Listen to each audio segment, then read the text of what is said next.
বা কি জন্য যায়, বুঝাচ্ছে তো না? এই যে আমাদের ডিরেক্টিভিটি বাড়াইতে হবে। তো ধরো এটা করলাম, এগুলো সব বোঝানো হয়ে গেছে, গত ক্লাসেও ভুলে গেছি আমি। তো একটা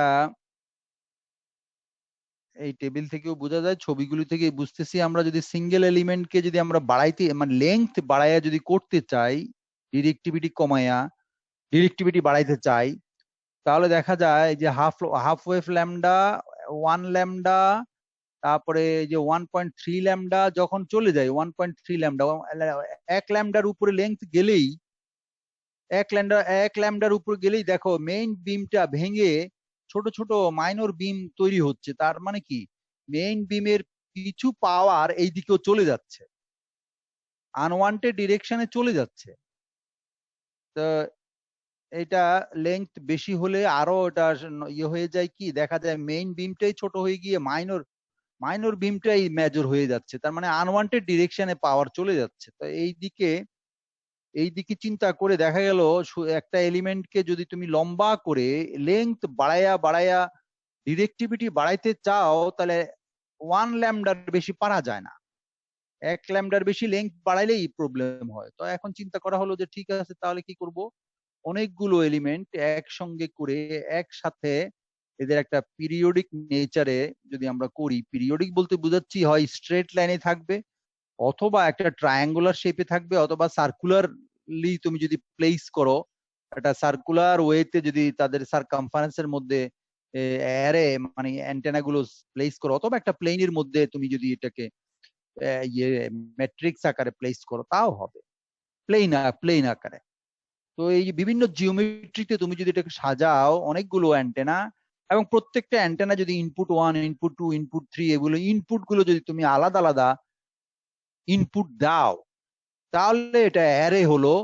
এবং এটা তখন এই অ্যারে দিয়ে তোমার এই ইনপুট যেটা দিচ্ছ, যে কারেন্ট যেটা দিচ্ছ, সেই কারেন্টের অ্যামপ্লিটিউড এবং ফেজ এর উপর ডিপেন্ড করে যে কোনো ধরনের বিম তুমি তৈরি করতে পারবা। যে কোনো ধরনের বিম তৈরি করা যায়, এবং মেইনলি 2 ধরনের বিম আমরা এখানে বেশি পড়বো, অন্যগুলিও আছে তুমি দেখবা পরবর্তী লেকচারে যখন আমরা সিনথেসিস পড়বো, তখন দেখবা যেই অ্যাঙ্গেলে তুমি করতে চাচ্ছ মেইন বিম, সেই অ্যাঙ্গেলেই হবে। তবে মেইন দুটো বিম হচ্ছে যে এই যে ব্রড সাইড বিম বলি আমরা। ব্রড সাইড বিম যে অ্যারে দেয় তাকে ব্রড সাইড অ্যারে অ্যান্টেনা বলা হয়।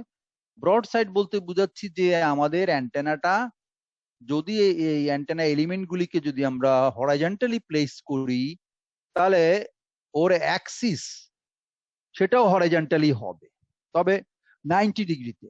অ্যান্টেনার 90 ডিগ্রিতে হরাইজন্টালি অ্যাক্সিসটা হবে। সেই অ্যাক্সিসের 90 ডিগ্রিতে যদি বিম তৈরি করো, সেটা বিম যদি শুধুমাত্র আপ ডিরেকশনে হয় তাও হবে, শুধুমাত্র ডাউন ডিরেকশনে হয় তাও হবে, ভার্টিক্যালি, অথবা দুদিকেই, আপ এন্ড ডাউন দুদিকেই যদি তুমি বিম তৈরি করতে পারো, তাহলে সেটাকে ব্রড সাইড বলবো। আর যদি অ্যান্টেনা অ্যাক্সিস যেই দিকে আছে হরাইজন্টালি, সেই দিকে যদি 3 ডিমেনশনে একটা বেলুন ধরো, তাহলে ওদিকটা যদি পাওয়ার যায়, তাহলে সেটা হবে আমার এন্ড ফায়ার বিম অথবা এন্ড ফায়ার অ্যারে। তো এই এন্ড ফায়ার অ্যারের ছবি যে দেখানো আছে কিভাবে হলো, এই ব্রড সাইড এবং এন্ড ফায়ার অ্যারে, এই দুটোকে আমরা এখানে অ্যানালাইসিস করব। যাকে আমরা লিনিয়ার অ্যারে বলি, তখনই বলবো লিনিয়ার অ্যারে যখন এদেরকে স্ট্রেট লাইনে এবং সেম লেংথ, সেম স্পেসিং এ আমরা এটাকে বসাবো। প্রত্যেকটা সেপারেশন ডিস্টেন্স ডি যদি হয়, ডি সেম থাকবে, স্ট্রেট লাইনে বসবে। এই আবার এটা হলো তাদের, এটা লিনিয়ার অ্যারে সাজানো হলো। হ্যাঁ, আর দ্বিতীয়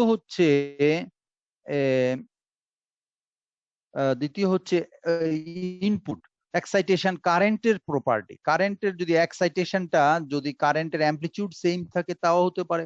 যদি ফেজটা যদি আমাদের একটা প্রোগ্রেসিভ, একটা কনস্ট্যান্ট একটা অ্যাঙ্গেল, ফেজ অলওয়েজ একটা থেকে আরেকটা ডিফারেন্স থাকে, মনে করো প্রথমটা থেকে দ্বিতীয়টার ফেজ ডিফারেন্স 45, আবার দ্বিতীয়টা থেকে আবার তৃতীয়টা হচ্ছে আবার 45, এইভাবে বাড়বে। প্রোগ্রেসিভ বলতে কি 30 40 এভাবে যাবে নাকি টোয়াইস বিটা? তাহলে এগুলোকে এইভাবে যদি বাড়তেই থাকে তাহলে যেমন এখানে বলা হচ্ছে যে ফার্স্ট এন্ড সেকেন্ডে যদি বিটা হয়, সেকেন্ড এন্ড থার্ড এর মধ্যে তাদের ফেজ ডিফারেন্স হবে টোয়াইস বিটা। তাহলে টোয়াইস বিটা বলতে তো বোঝাচ্ছে 60 ডিগ্রি, 45 হলে 90। তো এইভাবে বাড়তে থাকবে। তাহলে সেটা ইউনিফর্মলি এক্সাইটেড। তাহলে এইভাবে এই যে কিভাবে এই যে বিম গুলোর শেপ কন্ট্রোল করার জন্য, এই বিম গুলোর শেপ তৈরি করার জন্য তাহলে কন্ট্রোল আমাদের অনেকগুলো আছে। এই কন্ট্রোল গুলো এখানে এই যে দেওয়া 5 ওয়েতে, দেয়ার আর 5 ওয়েজ কিভাবে কন্ট্রোল করতে পারি।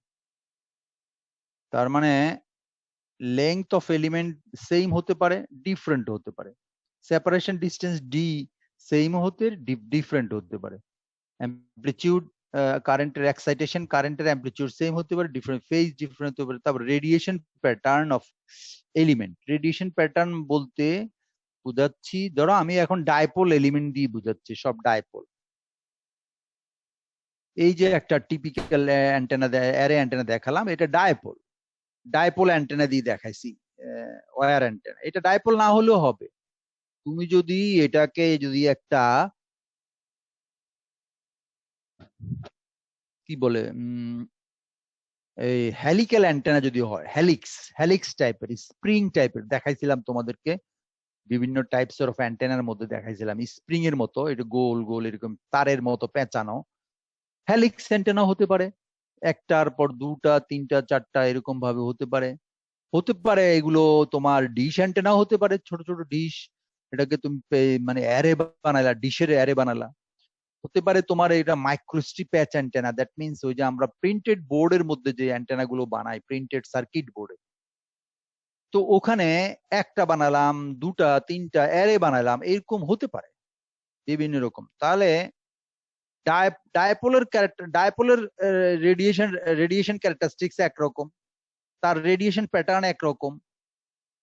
তাহলে এই যে 5 নম্বর কন্ট্রোল যেটা বলা হচ্ছে, radiation pattern of each element may be same or different.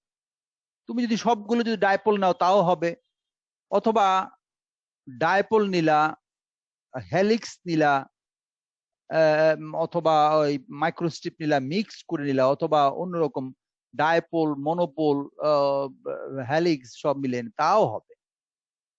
এই অ্যারের প্যাটার্ন তুমি যেইভাবে নিবা, প্যাটার্নটার এক একটার এক এক রকম যদিও হয় তাও হবে। তো মেইনলি আমরা এখানে সাধারণত যেটা পড়বো সেটা হচ্ছে যে linear array, uniform spacing, uniform excitation, linear array uniform spacing but non uniform excitation, এটাও হবে, এটা আমরা দেখব। আচ্ছা, তাই এখন শুরু করি আমরা ম্যাথমেটিক্যাল দিয়ে। ম্যাথমেটিক্যাল এগুলো আমি গতকাল দেখাই গেছি, আজকে জাস্ট বলে যাচ্ছি। দুইটা এলিমেন্টের যদি আমরা করি, ধরো এই যে দুটা এলিমেন্ট, দুটা অ্যান্টেনার অ্যারে বানালাম, অ্যান্টেনা 1 অ্যান্টেনা 2 এভাবে রাখা আছে, এই যে কোঅর্ডিনেটটা দেখানো হলো। একটা অবজারভেশন পয়েন্ট পি থেকে তুমি যদি এদের রেডিয়েটেড ফিল্ডটা দেখো, যে অ্যান্টেনা 1 থেকে যে রেডিয়েটেড ফিল্ড আসছে, অ্যান্টেনা 2 থেকে যে রেডিয়েটেড ফিল্ড আসছে, এরা যদি কনস্ট্রাকটিভলি আসে তাহলে এখানে ফিল্ড বেশি হবে, আর যদি ডিস্ট্রাকটিভলি আসে তাহলে এরা একে অপরকে ক্যান্সেল করে, ডিস্ট্রাকটিভলি ইন্টারফেয়ার করে এখানে হয়তো তুমি না জিরো পাবে।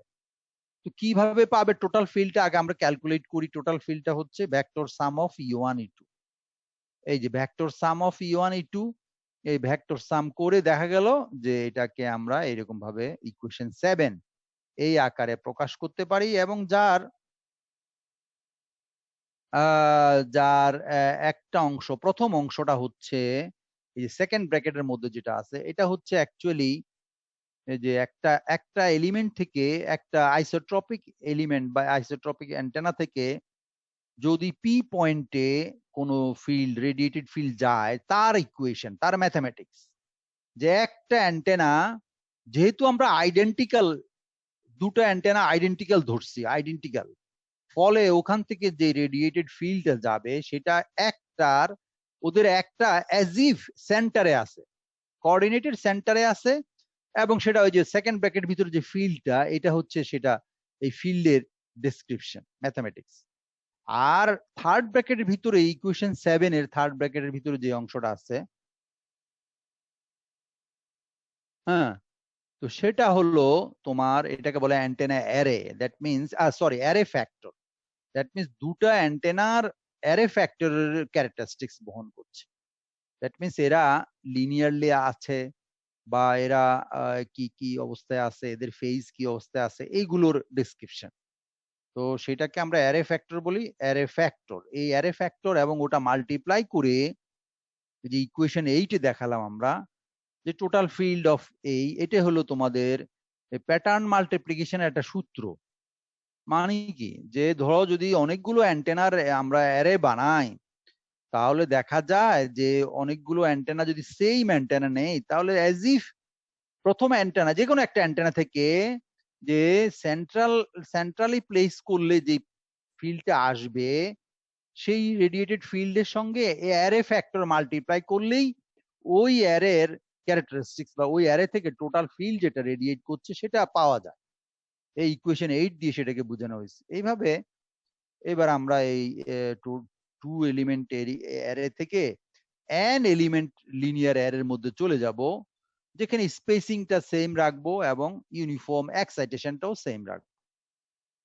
মানে তো তবুও এখানে তাদের একটা ফেজ ডিফারেন্স থাকবে, ইনহারেন্ট ফেজ ডিফারেন্স আমরা করে দেব। এটা হলো ইনপুট, ইনপুট ট্রান্সমিশন বক্স থেকেই আমরা ওই ফেজ ডিফারেন্সটা বানায় দেব। তাহলে এবার অ্যান এলিমেন্টের অ্যান্টেনা যদি অ্যারে হয়, তাহলে তাদের যে ডিফারেন্স, প্লেসিং ডিফারেন্স, একটার থেকে আরেকটার সেপারেশন ডিস্টেন্স, সেটাকে আমরা ডি বলি, এগুলো সেম রাখছি।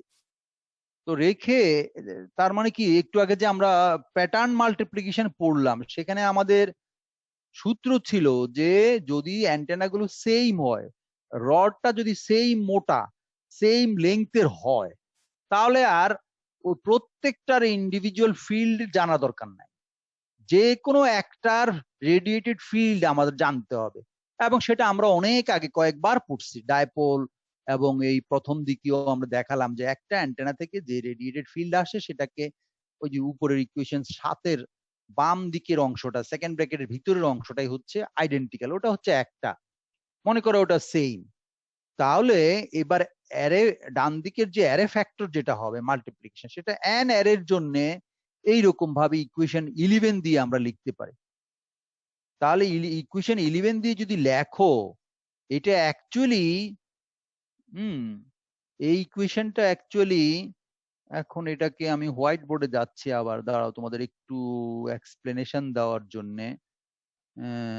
কিভাবে যাব, হোয়াইট বোর্ড না, তারপরে আবার শেয়ারে যেতে হবে না, এবার হোয়াইট বোর্ডে গেলাম, হোয়াইট বোর্ডে গিয়ে শেয়ার করলাম, এই যে হোয়াইট বোর্ড আসছে, তোমরা হোয়াইট বোর্ড দেখতে পাচ্ছ বোধহয় না? ধরো টোটাল ফিল্ডকে আমি ইটি দিয়ে লিখলাম, এখানে লিখতে যেন একটু কষ্ট হচ্ছে, যেহেতু এটা মাউস দিয়ে লিখতে হচ্ছে ইটি। এটাকে লিখতেছি, ধরো প্রথমটার জন্য হলো ফিল্ড E1, দ্বিতীয়টা ফিল্ডকে আমি যদি লিখি E1, কারণ আমি বলছি এটা আইডেন্টিক্যাল অ্যান্টেনা, ফলে এইটার যখন তারা জেরোতে থাকবে, মানে অরিজিনে থাকবে, তখন এদের এদের অ্যাম্পলিটিউড কিন্তু সব সেম। তাহলে এইবার করতে হবে কি, ফেজ পার্টটা অ্যাড করতে হবে প্রথম এবং দ্বিতীয়টার মধ্যে, ই টু দি পাওয়ার যে যে বিটা, এই বিটা কিন্তু ফেজ ডিফারেন্স, কিন্তু এটা কিন্তু তুমি ওই প্রপাগেশন কনস্ট্যান্টের ইয়ের সঙ্গে ইয়ে করো না, মিক্স করে ফেলাবে না, কনফিউজ করে ফেলাবে, এটাকে আমরা বিটা দিয়ে ডিফাইন করছি, এটা আসলে একটা ফেজ ডিফারেন্স। তাহলে প্রথমটা থেকে দ্বিতীয়টার ফেজ ডিফারেন্স হলো এইটা, তো এইরকম ভাবে তৃতীয়টার জন্য হবে E1 ঠিকই থাকবে, মানে সেম অ্যাম্পলিটিউড যে বলতেছো, এবার দেখো এই যে দেখো, তার মানে অ্যাম্পলিটিউড গুলি কিন্তু সেম, শুধু ফেজটা চেঞ্জ হয়ে যাচ্ছে। E to the power J of twice beta, বুঝাচ্ছে? এখন ধরো এন সংখ্যকের জন্য আমি আর লিখলাম না, এটা চলছে মনে করো। এখন তুমি যদি এটাকে common now E1,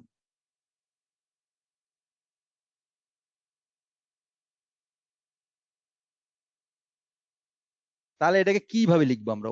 1 plus E to the power J beta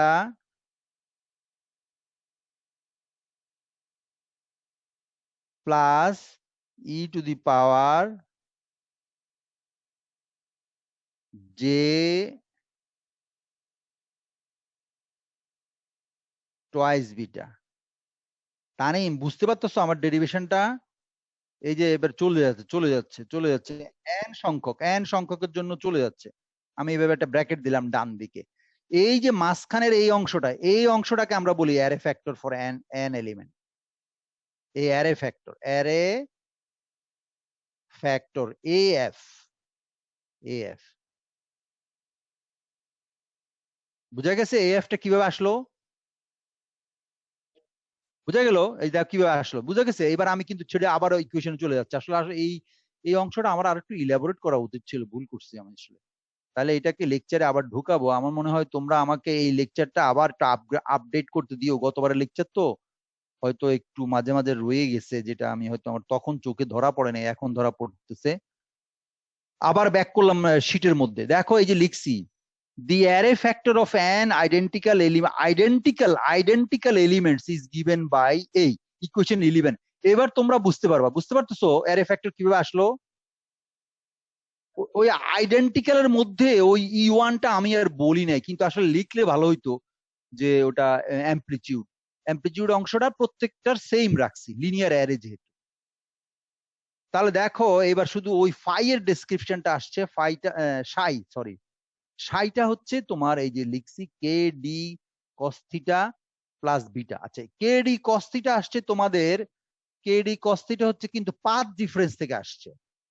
এই যে এইখান থেকে 1 নম্বর এবং 2 নম্বর অ্যান্টেনা থেকে যে সিগন্যাল যাচ্ছে পি পয়েন্টের দিকে, এদের পাথ ডিফারেন্স এই যে এইটুকু ডি কস্থিটা, সেখান থেকে আসছে কে কে ডি কস্থিটা। আসলে এই ডি কস্থিটা হচ্ছে জেড এর পরিবর্তে আসছে।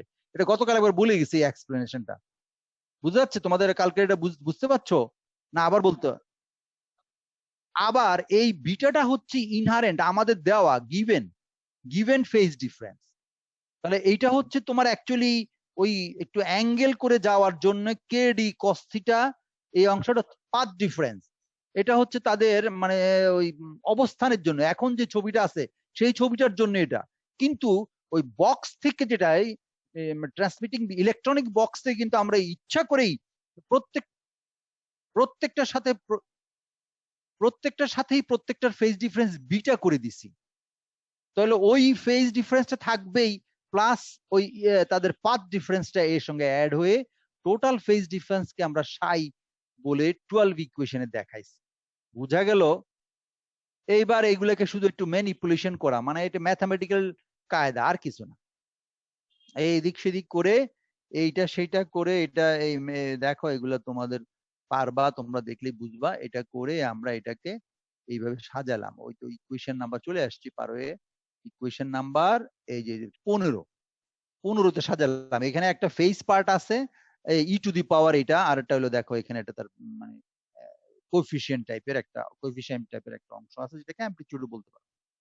তো এইটার ই টু দি পাওয়ার, এখন এই যে ই টু দি পাওয়ার জে, এটা যে তোমার এটা হলো তোমার ফেজ পার্ট অফ কস এবং সাইনের পার্ট, যেটাকে তুমি ম্যাগনিটিউড যদি নাও, তাহলে ই টু দি পাওয়ার জে ওই ইমাজিনারি অংশটার ভ্যালু হয়ে যাবে তোমার 1। বুঝা গেল? বাকি যে কোএফিসিয়েন্ট যেটা থাকবে সেটার ম্যাগনিটিউড নিতে হবে। এই হলো তোমার ম্যাগনিটিউড অফ দা ইকুয়েশন 15 এর ম্যাগনিটিউড নিলে অ্যারে ফ্যাক্টরের এইভাবে 16 ইকুয়েশন দিয়ে ডেসক্রাইব করা যায়। এবং যদি তুমি এটাকে ওই আমাদের ওই ডি এক একটা অ্যান্টেনার সঙ্গে এক একটা অ্যান্টেনার সেপারেশন ডিস্টেন্স যদি ছোট অনেক কম হয়, স্মল ভ্যালু অফ সাই যদি হয়, ডি কম, ডি একটা ভিতরে ফ্যাক্টর আছে, সেখান থেকে সব মিলে সাই যদি ছোট হয়, তাহলে এটা ওই অ্যালজাবরা সাইন থিটাকে থিটা আকারে লিখলে অ্যাপ্রক্সিমেট করা যায় এই 17 নম্বর ইকুয়েশন দিয়ে। এটা আমাদের কখনো কাজে লাগবে, কখনো লাগবে না, তবু আমি দেখালাম, এটা পরে দেখবো। এখন এই ইকুয়েশন এইটা কিন্তু আসলে অ্যারে ফ্যাক্টর ইকুয়েশন বের হয়ে গেছে আমার, এই যে ম্যাগনিটিউড অফ অ্যারে ফ্যাক্টর 16 এবং 17 ইকুয়েশন। এখন এর প্রপার্টি, বিভিন্ন রকম প্রপার্টি বের করবো। এই প্রপার্টি অনেকগুলো প্রপার্টি আছে, maximum value of array factor, এই যে অনেকগুলো বলে যায় এগুলো, তারপরে তুমি হয়তো দেখবা। এ হচ্ছে ম্যাক্সিমাম ভ্যালু বের করছি। তারপরে বি হচ্ছে কোথায় নাল হচ্ছে, নাল নাল মানে কোথায় জেরো হচ্ছে, মানে রেডিয়েশন প্যাটার্নের জেরোটা কোন অ্যাঙ্গেলে কোথায় সেটা, বা কত ডিগ্রিতে, বি। তারপরে মেইন বিম ডিরেকশন, মেইন বিম কত ডিগ্রিতে আছে, মেইন বিমের ডিরেকশন বের করছো। সাইড লোব মানে ওই যে মাইনর লোব যেগুলো বেরোয়, সাইড লোব, সাইড লোব গুলির ম্যাক্সিমাম কতদের, ম্যাক্সিমাম ভ্যালু কত, সাইড লোবের ম্যাক্সিমাম ভ্যালু কত। তারপরে ধরো এখানে আরো আছে সাইড লোবের অ্যাঙ্গেল ট্যাঙ্গেল গুলো বের করছি। হাফ পাওয়ার বিম উইথ, মানে beam width, half power beam width, তার 3 dB বিম উইথ কত, মেইন লোবের, মেইন বিমের, মেইন মেজর লোবের তার 3 dB বিম উইথ বের করার জন্য কি কায়দা সেটা বের করছি। ম্যাথমেটিক্যালি এগুলো করা যায়, এই যে এখানে বের করছি। তারপরে side lobe to main lobe ratio, এটা মাঝে মাঝে পরীক্ষাও দিয়ে দেয়, এই SLL অর SLR রেশিও প্রায় দেখবা ওই নোট আকারে, মানে কি বলে এটাকে, মানে দিয়ে দেয় আর কি পরীক্ষায় মাঝে মাঝে একটা অঙ্ক, এগুলো দেখবা, এই যে 0.212, হ্যাঁ 31 ইকুয়েশনে বা 32 ইকুয়েশনে -13 dB, এইটা কিন্তু একটা ইউনিভার্সাল যাই বলো। তো দেখো এটা যদি হয়, তাহলে এরকম ভাবে তোমাকে পরীক্ষায় বের করতে দিতে পারে, ছবি এঁকে, ছবি থেকে বের করতে দিতে পারে। তারপরে ধরো broad side array, broad side অ্যারের কি কি কন্ডিশন, কি কি ক্রাইটেরিয়া, সেটা বের করছি ওই অ্যারে ফ্যাক্টর থেকেই। ব্রড সাইড ছবিও দেখানো হলো কোন অ্যাঙ্গেলে হচ্ছে, এন্ড ফায়ার অ্যারের ক্রাইটেরিয়া, এন্ড ফায়ার অ্যারের জন্য কি কি কন্ডিশন লাগবে এবং তার ছবি সহ তাদের বর্ণনা। তারপরে ধরো পোলারাইজেশন স্টেট তো আগেও পড়াইছিলাম, এখনো আছে, এগুলো সব সামারাইজ করে এখানে দিছি। এই হলো লেকচারের মোটামুটি শেষ। এখন এই যে অ্যারে ফ্যাক্টর যেটা বেরোলো, তার একটা একটা করে বিভিন্ন প্রপার্টি আমরা দেখব। যেমনি ভাবে আমরা ওই যে ইউনিফর্ম প্লেন ওয়েভ যখন আমরা পড়ছিলাম, তখন এয়ারের ভিতর দিয়ে অথবা কন্ডাক্টরের ভিতর দিয়ে, মানে কন্ডাক্টিং মেটেরিয়ালস এর ভিতর দিয়ে গেলে, অথবা ওই ডাইলেকট্রিকের ভিতর দিয়ে গেলে, বিভিন্ন রকম প্রপার্টি তাদের আমরা বের করছি, যে ওদের কি বলে ওয়েভ ইম্পিডেন্স, এইটা সেইটা। এখানেও এরকম ভাবে maximum value, side lobe ratio, maximum লোবের অ্যাঙ্গেল, এইগুলো তোমাকে মেইন ডেরিভেশনের সাথে এই লেজগুলি থাকবে। অতএব এই ল্যাচগুলি ইম্পর্টেন্ট, কিভাবে বের করবো। ধরো maximum value of array factor, এটা এই যে এফ ম্যাক্সিমাম, মানে ম্যাগনিটিউডের ম্যাক্সিমাম কখন হয়, তো এটা ম্যাক্সিমাম কখন হয়, এটা তো তোমার এখন বের করার জন্য এই যে এরকম যদি আমরা এটাকে ইয়ে করি, বের করি, তাহলে লিমিট নিতে হবে। তাহলে এটাকে লিমিট নিয়ে এই যে এটাকে উপরে লিখে দিছি, দি maximum value of array factor is found by differentiating it with respect to psi and then taking the limiting value of psi to 0. এইভাবে করে দেখো বের করছি 18 নম্বর ইকুয়েশনে, এটা এইভাবে ইকুয়েশনে দেওয়া আছে। n হলো, n সংখ্যক অ্যারে হলে n হলো ওর ম্যাক্সিমাম ভ্যালু, 10 হলে 10, 20 হলে 20। তো এটা দিয়ে যদি এখন নরমালাইজ করো, ভাগ করো, তাহলে এই যে 19 ইকুয়েশনে নরমালাইজ করছি, করলে পরে এটাকে আমরা এবার এইভাবেও লিখতে পারি, যদি আগের মতো যদি সাইজ ছোট হয় তাহলে 20 নম্বর ইকুয়েশন দিয়ে লিখতে পারি। এবার এইটাকে আমি বলছিলাম সিঙ্ক ফাংশন। সিঙ্ক ফাংশন বলা হয় যে আর্গুমেন্ট, সাইনের আর্গুমেন্ট দিয়ে সাইন ফাংশনটাকে তার সাইন ফাংশন আর্গুমেন্ট দিয়ে ভাগ করলে তাকে সিঙ্ক ফাংশন বলা হয়। 21 ইকুয়েশনে এই সিঙ্ক ফাংশন প্রপার্টি দেয়। তাহলে এই সিঙ্ক ফাংশন থেকে আমরা ওর ক্যারেক্টারিস্টিক্স আরো বের করতে পারবো। তাহলে maximum value of array factor এটা আসলে কত, n, এবং এখানে আমরা নরমালাইজড ভ্যালু বের করলাম, যেখান থেকে পেলাম normalized of array factor can be expressed as sinc function. এই তো 2 নম্বর একটা লেজ, এই ইকুয়েশন 21 প্রমাণ করতে হবে তোমাকে। বুঝছো, পারবা? হ্যালো, হ্যাঁ। এখন তুমি এই সিঙ্ক ফাংশনটা প্লট করো, প্লট করলে এই যে এরকম ভাবে প্লট আসে। ধরো আমি ওই আর্গুমেন্টটাকে পুরোটাকে এক্স ধরলাম, ওই সাইটাই না ধরে ভিতরে সাইন ফাংশন এক্স ধরলাম। জেনারেল ভাবে এক্স ধরলে এরকম ভাবে একটা সিঙ্ক ফাংশন তুমি প্লট করতে পারো। এই যে সিঙ্ক ফাংশন এক্স এইভাবে প্লট করতে পারো। এক্স এর ভ্যালু যখন 0, তো দেখো সাইনের আর্গুমেন্ট কিন্তু 0 হলে কিন্তু ফাংশনটার ভ্যালু 0 হয়, সাইন 0 হলো 0। ওয়ারে সিঙ্ক ফাংশনে খেয়াল করে দেখো, সিঙ্ক ফাংশনে কিন্তু তোমার সিঙ্ক 0তে কিন্তু ফাংশনটার ভ্যালু 1, নরমালাইজ ভ্যালু যেহেতু সেটা 1। আর দেখো এখানে একটা মাঝখানের যে ইয়াটা লোবটা তার ভ্যালু কিন্তু অনেক বড় ইন কম্পারিজন টু আরো কিছু ম্যাক্সিমাম পাওয়া যায়, ছোট ছোট ম্যাক্সিমাম তার সাইড লোব।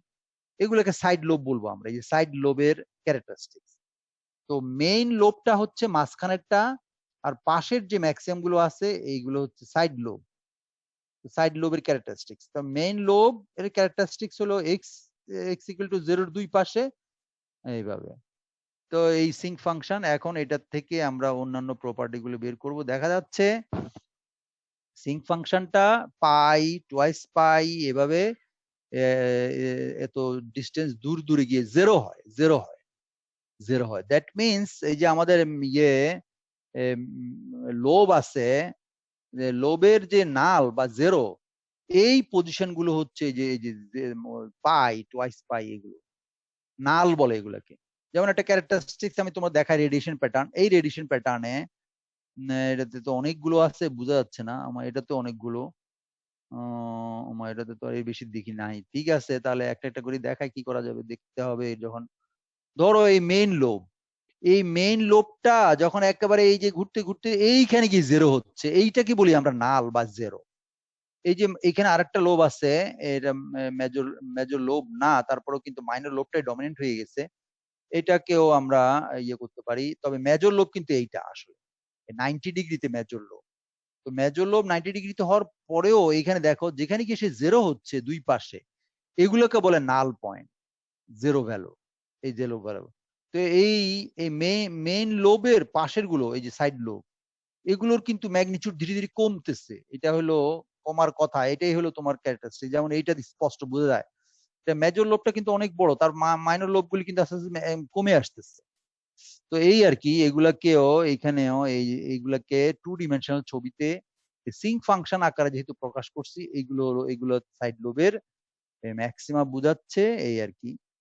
তো এই হলো আমার ছবি থেকে বললাম। এবার দেখো, এবার আমরা আরেকটা নাল বের করার মানে থিওরিটিক্যালি বের করব। থিওরিটিক্যালি নাল মানে হচ্ছে অ্যাঙ্গেল, মানে 0, কোন অ্যাঙ্গেলে 0 হয় অ্যারে ফ্যাক্টর, সেটা বের করব। তাহলে এটা কিভাবে হবে? To find the null of array factor, let us observe figure 7a. It is seen that array factor becomes 0 at plus minus pi, twice pi, 3 pi. এগুলো একটু আগে বলে গেছি। So nulls are found by setting numerator of array factor equal to 0. কখন এটাকে 0 করব, কি করে 0 করব? এখন ইকুয়েশনে যাও। ইকুয়েশনে এই যে আমাদের অ্যারে ফ্যাক্টর, এই যে এইটা অথবা 19, দুটেই হবে, 19 অথবা 20, দুইটার মধ্যে যে কোনো নিউমারেটর উপরের অংশটা যদি 0 হয় তাহলে অ্যারে ফ্যাক্টরটা 0, বাম দিকে, কারণ উপরেটা 0 হলে পুরো ফাংশনের ভ্যালু পুরোটাই 0। তাহলে উপরে আছে কি sign n psi by 2, n psi by 2, এই যে নিউমারেটর আমি তাই লিখছি, দেখো এই যে n psi by 2 equal to 0। বুঝা যাচ্ছে? তানিম, রাজশ্রী কি আজকে আছে? তমশ্রী, আজকে রাজশ্রী নাই। আচ্ছা, সাইন এই অংশটা 0, এটাই হলো আমাদের কন্ডিশন। স্যার আছে স্যার। স্যার আমার নেট স্যার অনেক প্রবলেম করছে স্যার, ও একটু পর কালকেও পর ডাউন যাচ্ছে। এই প্রবলেমটা আমার কালকে ছিল, চেয়ারম্যানের সঙ্গে মিটিং করতে গিয়ে আমি আধা ঘন্টা দেরি করছি, আমি ঢুকতেই পারছিলাম না। স্যার আপনি ওই যে ফার্স্টে কতগুলো কথা বলছিলেন না যে আমাদের কবে খুলবে টুলবে, আমি ওগুলো কিছু শুনতে পারি নাই। ওই আর মানে কি, টোটালি আমিও অফ ছিল। গতকালের মিটিং এ আমি চেয়ারম্যানের সঙ্গে আমি প্রথম আধা ঘন্টা কিছুই শুনতে পারিনি। তারপরে আমি আধা ঘন্টা কি আরো পরে ঢুকলাম, তো সবাই হাসতে শুরু করলো, মিটিং তো শেষ। এই আর কি, তো কি করবো, নেটে মাঝে মাঝে ঝামেলা হয়। ঠিক আছে, যতটুকু পারো দেখো। সাইন এই অংশটার দেখো জেরো, এখান থেকে আমরা দেখো এই যে ভিতরের অংশটা, মানে তার আর্গুমেন্ট যখন জেরো, তো এটা এই যে লেখছি ইউ, ইউ পাই, ইউ পাই পাইতে গিয়ে জেরো পাই এই সমস্ত ভ্যালুতেই সাধারণত সাইনের ভ্যালু জেরো হয়। তো সেগুলো বসাইলাম, ইউ ইকুয়াল টু 1 2 3 যদি বসাই তাহলে জেরো। তাহলে এখান থেকে দেখো, এখান থেকে আবার ওই সাইয়ের ভিতরের ডিটেইলস লিখলাম। সাইয়ের ভিতরে হলো কি আছে, কে ডি কস থিটা। এই কস থিটাটাকে ওই ইউর ইউর ইউর ইয়ে বানালাম, ভ্যারিয়েবল বানালাম। ইউ হচ্ছে ইউ 1 হতে পারে, 2 হতে পারে, 3 হতে পারে, এইভাবে।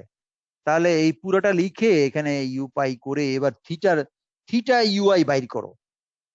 এই থিটা ইউআই বাইর করো কস ইনভার্স করে, তাহলে এইটাই হলো এই যে মানে কোন অ্যাঙ্গেলে, এই যে ইউ থিটা, এটা 22B ইকুয়েশনে দেখানো হলো, where U theta U is the angle of nulls, যে অ্যাঙ্গেলে তোমার নাল হবে সেইটা। তাহলে এইটা জানতে হবে কেন, তখন তুমি অ্যারে যখন ডিজাইন করবা তখন মেইন লোবটা কত অ্যাঙ্গেল থেকে কত অ্যাঙ্গেলের ভিতরে থাকবে সেটা তোমার জানা দরকার। তাহলে তোমার বিম উইডথ বা কোনখানে তুমি যেটা কভার করতে চাচ্ছ সেটা পারবে কিনা, এই জন্য এই অ্যাঙ্গেল গুলো জানতে হয়। তাহলে এই দেখো, এই অ্যাঙ্গেল অফ নালস, এটা হলো প্রথম নাল। এখন তুমি প্রথম নাল যদি বাইর করো তাহলে প্রথম নাল, দ্বিতীয় নাল যদি বাইর করো তো দ্বিতীয় নালের এই ইউ 2 হবে তখন। এইভাবে এই যে এখানে 2 ইউ আছে, এগুলা ভ্যালু বসে বসে আর তুমি এখন অ্যাঙ্গেল গুলি বের করে তারপরে সাইড লোব গুলো, প্রথম সাইড লোব কোন অ্যাঙ্গেল থেকে কোন অ্যাঙ্গেলে আছে, দ্বিতীয় সাইড লোব কোন অ্যাঙ্গেল থেকে কোন অ্যাঙ্গেলে আছে। এখন ধরো প্রথম সাইড লোব কোনো ইন্টারফেয়ার করে না আমাদের দেশীয় অন্যান্য অ্যাপ্লিকেশনের সঙ্গে। ধরো ওই ফায়ার সার্ভিস, রেলওয়ে, অথবা টেলিফোনের কোনো একটা সার্ভিস, অথবা রেডারের কোনো একটা service, can within the country, আমার নিজের জিনিস, আমার নিজের আরো অনেক অ্যাপ্লিকেশন আছে না, ওদেরকে ডিস্টার্ব করছে না, প্রথমটা করে না, দ্বিতীয়টা করে। তখন দ্বিতীয়টাকে এটাকে আবার সাপ্রেস করার জন্য কি উপায় করা যেতে পারে, হ্যাঁ, এইগুলো চিন্তা করতে হয় যে এই অ্যাঙ্গেলে এটাকে কিভাবে আমি এটা দৌড়াবো। এই জন্য তোমার এই ডিজাইনের সময় এগুলো যদি তোমার জানো থিওরিটিক্যালি, বের করতে পারবা। তারপরে আসো মেইন বিম ডিরেকশন। এখন নাল থেকে নালের ব্যাপারটা জানলা, এবার মেইন বিমের ডিরেকশনও বের করা যাবে যে মেইন বিম কত অ্যাঙ্গেলে আছে। তাহলে ওটার কাছাকাছি রাখলে তোমার ওই তোমার অবজেক্ট যেটা তুমি সার্চ করবা বা এটা যেটাকে টার্গেট করবা সেটা যেন তোমার মিসিং না হয়, সেটা খুঁজে বের করা। সেটা হলো, ধরো মেইন বিম তো হলো তোমার, মেইন বিম কখনো আমরা পাই, মেইন বিম হচ্ছে তোমার এক্স যখন জেরো তখন, মানে সিঙ্ক ফাংশনের যে এক্স অ্যাক্সিস, এই যে এক্স অ্যাক্সিসটাকে যদি আমরা জেরো করি তাহলে ম্যাক্সিমাম পাই। এটা কিন্তু সাইনের থেকে একটু আলাদা, সিঙ্ক ফাংশনটা হলো একটু আলাদা, যেখানে এক্স জিরোতে ম্যাক্সিমাম পাবো। কিন্তু মজার ব্যাপার কি, এই এক্স যখন জেরো তখন কিন্তু যে ম্যাক্সিমামটা পাই সেটা কিন্তু মেজর লোবের ম্যাক্সিমাম, হোয়ারএজ অন্যান্য ম্যাক্সিমাম যেগুলো পাবো, এই যে ধরো এই ম্যাক্সিমামটা হচ্ছে এক্স ইকুয়াল টু 449 এ, কিন্তু এটা কিন্তু মেজরের না, এটা হলো ফার্স্ট মাইনরের। সেকেন্ড মাইনরের ম্যাক্সিমাম হচ্ছে 7.62 এইভাবে সেকেন্ড থার্ড ফোর্থ তুমি বের করতে পারো থিওরিটিক্যালি। এখন এটা কিভাবে বের করবো দেখো, এটা দেখো বের করার উপায় হলো, এই যে দেখো মেইন বিমের, সেটার জন্য কি করতে হবে, it is seen that normalize sinc function which becomes maximum at x equal to 0. Thus, from equation 20 or 21, it is seen that array factor becomes maximum if the denominator নিচের অংশটা becomes 0. তো এটা 0 কখন হবে, এই সাইন সাই ইকুয়াল টু 0, যেমন আমাদের array ফ্যাক্টরে ওটা আছে। অ্যারে ফ্যাক্টরে আছে আমার অবশ্য 19 চলে গেছে, অবশ্য এটা তো ভুল হয়েছে ইকুয়েশনটা মনে হয়, এটা 19 আছে। এই যে ডিনোমিনেটরে সাইন অফ এত ইকুয়াল টু 0 যদি করো তাহলে এটা সাইন 0 ইকুয়ালস টু 0। হ্যাঁ, তাহলে x0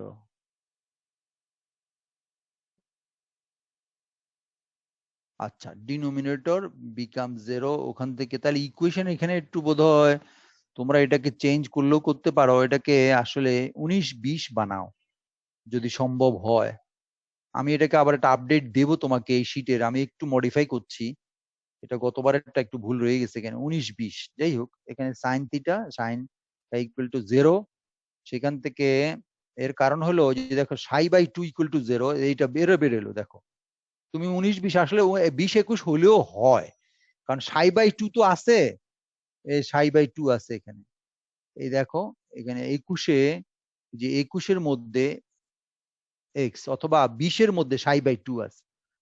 তো এটা যদি 0 হয় নিচের সবগুলো মাল্টিপ্লাই করলে 0 হয়ে যাবে, ফলে এটা তোমার এই এট 0তেই আমরা অ্যাজ ইফ আমরা এক্স ইকুয়াল টু 0তে করছি।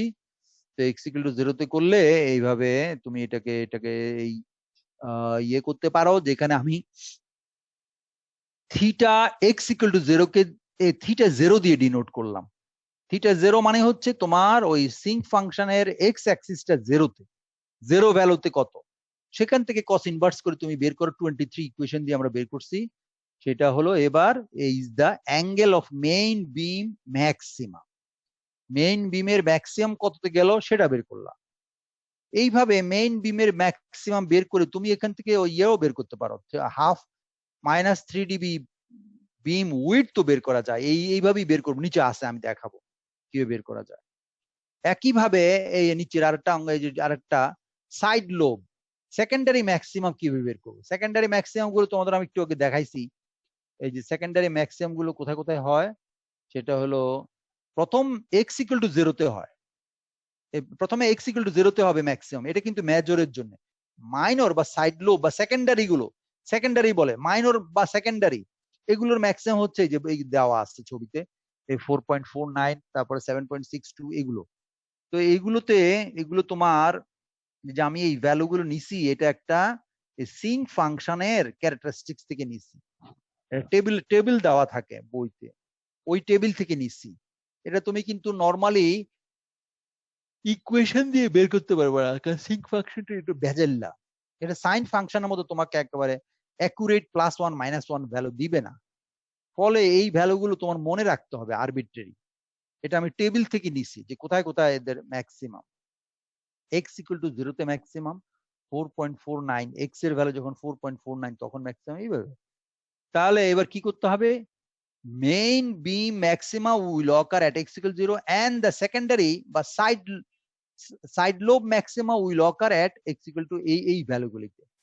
That means first secondary maxima exist, তাহলে এই পাই থেকে টোয়াইস পাইয়ের মধ্যেই আছে, কিন্তু ওই ভ্যালুটা এক্স এর ভ্যালুটা ওইখান থেকে বের করতে হবে।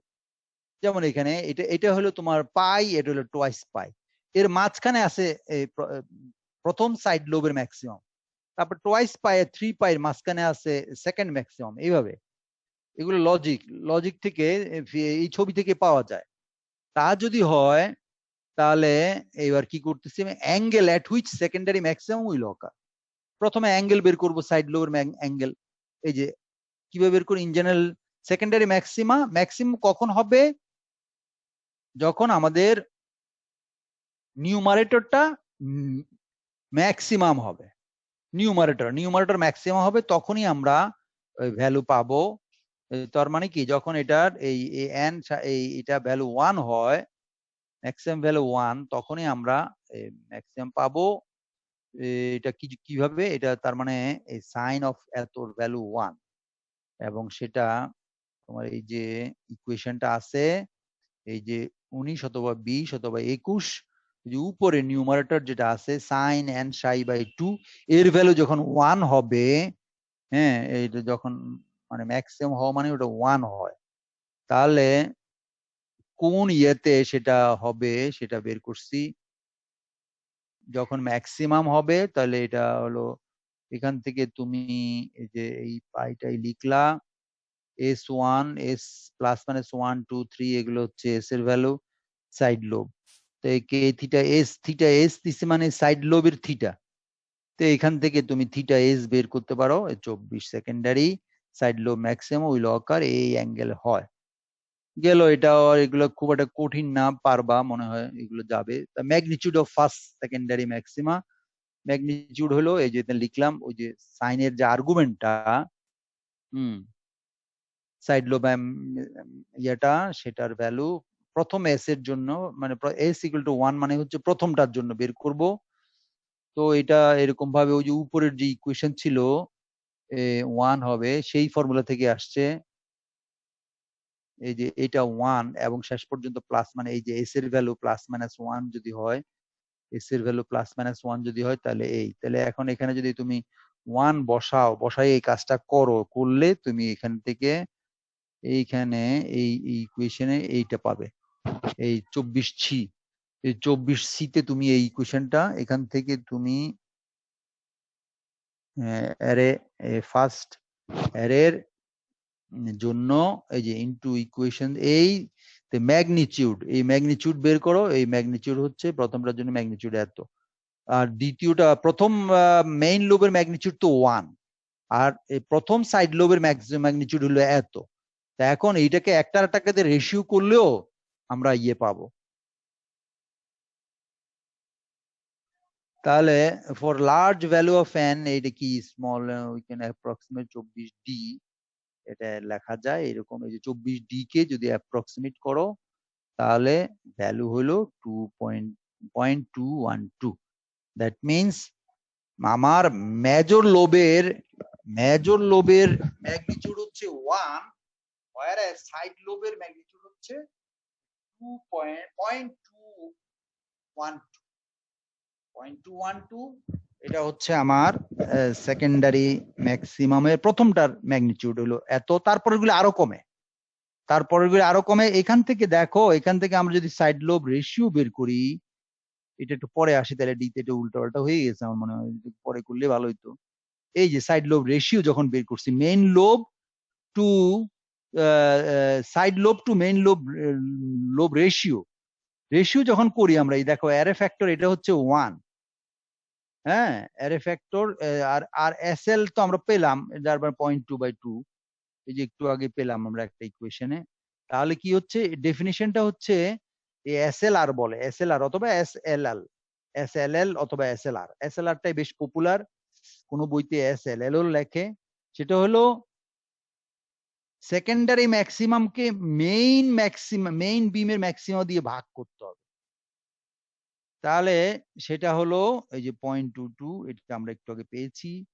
সেটা যেহেতু মেইন বিমের ম্যাক্সিমাম হচ্ছে 1, অতএব সেকেন্ডারি ম্যাক্সিমার ভ্যালুটাই হচ্ছে তোমার ওই ভ্যালুটা, রেশিওটা, এটা হচ্ছে তোমার রিয়েল ইয়েতে। আর যদি ডিবি তে দেখো তাহলে সেটা -13 ডিবি।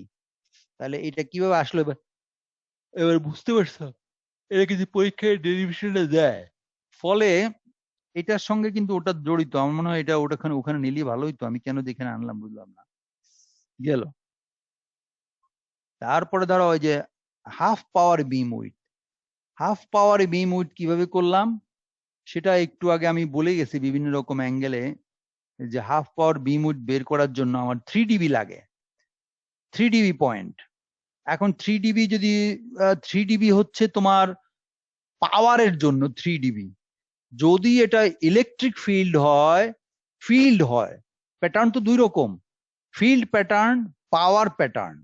পাওয়ারের যদি হয় তাহলে -3 ডিবি লাগবে, আর যদি ফিল্ড প্যাটার্ন হয় তাহলে 0.707 লাগবে।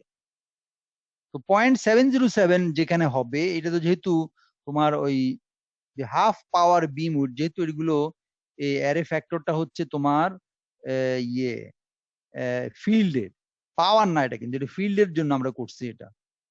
এটা কিন্তু ফিল্ড থেকে আসছে। কোত্থেকে এই যে না, এখানে না, এই যে এটাও এখানে না, আরো উপরে যাও, এই যে যাই হোক, এই যে মানে ইকুয়েশন 8-এ আমি দেখাই গেছি।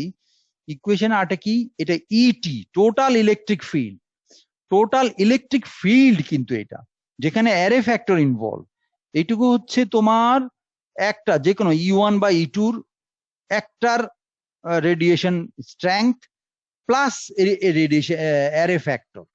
অ্যারে ফ্যাক্টর দিয়ে মাল্টিপ্লাই করতে হবে। তাহলে অ্যারে ফ্যাক্টরটা হচ্ছে কোএফিসিয়েন্ট অফ ইলেকট্রিক ফিল্ড। সেই জন্যে এই অ্যারে ফ্যাক্টরের 707 খুঁজতে হবে, 0.707 খুঁজতে হবে, নট হাফ। এই জন্য এই যে হাফ বিম উইডথ বের করার সময় আমরা কি বের করছি দেখো, বিম উইডথ বের করে is given by the point where F N square is equal to half. যদি পাওয়ার হয়, এই দেখো স্কোয়ার করছি, স্কোয়ার করলে পাওয়ার হয়ে গেল, স্কোয়ার করলে পাওয়ার হবে। আর যদি ফিল্ড হয় তাহলে 0.707 হবে। দ্যাট মিনস দেখো এটা থেকে এটা হাফ, অথবা যদি এটা যদি হয় তাহলে 0.707। এই দেখো এই 25 নম্বর ইকুয়েশন আমি দেখাই গেছি সেটা। তাহলে এই কোন অ্যাঙ্গেলে বা কোন ইয়ের জন্য আমার 707 হবে সেটা বের করতে হবে। তাহলে এইবার দেখো এই অ্যারে ফ্যাক্টর এত ইকুয়ালস টু আমার 707 হতে হবে। সেটা মানে হলো এই 3 dB বিম উইডথের এক সাইড, একটা সাইড। সেখান থেকে দেখা অ্যাঙ্গেল বাইর করতেছি, এই অ্যাঙ্গেল বাইর করতেছি, সেটা দ্বারাও এই এফটা এত ভ্যালু কখন হয়, যখন এক্স এর ভ্যালু 1.37, এক্স এর ভ্যালু। তো এক্স এর ভ্যালু 0.37 মানে হচ্ছে আর্গুমেন্ট এক্স, এইটা ভ্যালু, এই যে সিঙ্ক ফাংশনের ভ্যালু, এটা হচ্ছে এই যে এটা, এই যে এটা হলো আর্গুমেন্ট। সেই আর্গুমেন্ট হচ্ছে n psi বাই 2, যার ভ্যালু হবে এই যে 1.37, 1.39 সরি। তাহলে এইটাই হচ্ছে তোমার এক্স এর ভ্যালু। ওই এক্স এর ভ্যালু থেকে এবার তুমি অ্যাঙ্গেল বের করো, এই থিটা এইচ, মানে হাফ পাওয়ার বিম উইডথের একটা হাফ। সেটা কি, এগুলো করে দেখো, এই যে থিটা এফ বের করলাম, এটা বের করলাম। তাহলে এটা হলো একটার জন্যে where theta h represents the angle at which the radiated power is half the peak of the value. That means এটা হচ্ছে একটা অংশ। এবার টয়েস করলে for a symmetrical pattern around theta equal to 0, theta equal to 0 মানে হচ্ছে main যে লোবটা, সেই মেইন লোবের যে অ্যাঙ্গেল সেটা হচ্ছে থিটা ইকুয়াল টু 0। এটা আগে বের করছি, এই যে থিটা ইকুয়াল টু 0 এটা আগে বের করছি আমরা। সেটা ধরো থিটা ইকুয়াল টু 0 হচ্ছে তোমার এই যে থিটা ইকুয়াল টু 0 বের করছিলাম, এই যে থিটা ইকুয়াল টু 0, এটা 23 নম্বর ইকুয়েশনে বের করছি। ওটা বের করার পরে এবার বের করলাম হাফ পাওয়ার থিটা অ্যাঙ্গেলের বিম, হাফ পাওয়ার অ্যাঙ্গেলের বিম বের করলাম, এটা হলো থিটা এইচ। এইবার এই থিটা 0 থেকে থিটা এইচ বিয়োগ করলে পরে একটা সাইড পেলাম, তার ডাবল করলে হয়ে গেল বিম উইডথ, হাফ পাওয়ার বিম উইডথ 27 ইকুয়েশনের। বুঝতে পারছো? তার মানে এই যে বিম উইডথ যেগুলো আছে এটা কিন্তু ছোট বোঝা যাচ্ছে না। আচ্ছা ধরো এই যে 90, এই 90 থেকে যদি তুমি একটা অংশ কমো, 80, ধরো 70, মনে 65-তে, ধরো 60, 65 না 70 ধরো, অথবা 75-এ ধরো, 75 থেকে 90, এই 75-এ ধরো তুমি এই থিটা এইচ হলো, theta H half power point. তাহলে এটা হলো একদিকের। আবার এদিক থেকেও তো হবে 90, 100, 101, 102, 105-এ গিয়ে মনে করো আবার অ্যানাদার হাফ। তাহলে এই হাফের টোয়াইস হবে বিম উইডথ, এবং সেটাই আমরা বের করছি।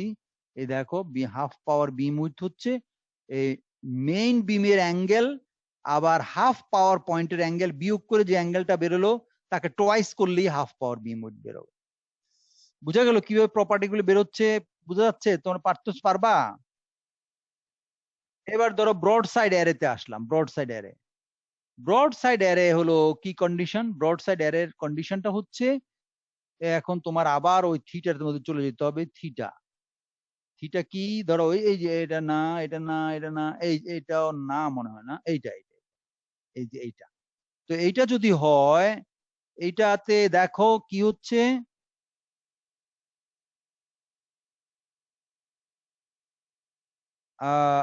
এক্স এর দিকে আছে না, এক্স ওয়াই জেড হচ্ছে তোমার, জেড হচ্ছে এই পাশেরটা, মানে horizontally X Y Y Z প্লেনে এই এটা আছে, অ্যান্টেনাটা আছে। তাহলে ব্রড সাইড হলো ওইদিকে। তাহলে এবার এই ব্রড সাইডের জন্য আমরা চলে আসি। এই ব্রড সাইড অ্যারের কন্ডিশন হচ্ছে,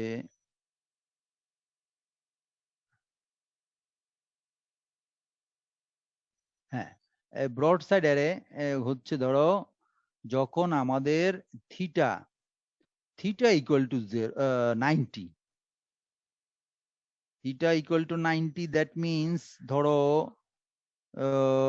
এটা তো তোমার এখানে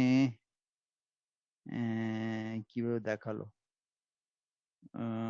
এই এই ইয়েটা এখান থেকে বেস্ট হচ্ছে তোমার এই ছবিতে যাওয়া। এই ছবিতে গেলে তুমি সহজে বুঝবা। তাহলে এইটার সঙ্গে এইটা তোমার এই ছবি, এই ছবিটা তোমার একটু মনে করো, অথবা এইটা করলেও হবে, এইটা করলেও হবে। আচ্ছা, এখানে এইখানে ধরো এই উপরের যে ভার্টিক্যাল অ্যাক্সিসটা, উপরের ভার্টিক্যাল অ্যাক্সিসটা হচ্ছে অ্যান্টেনার অ্যান্টেনার অ্যাক্সিস, অ্যান্টেনার অ্যাক্সিস।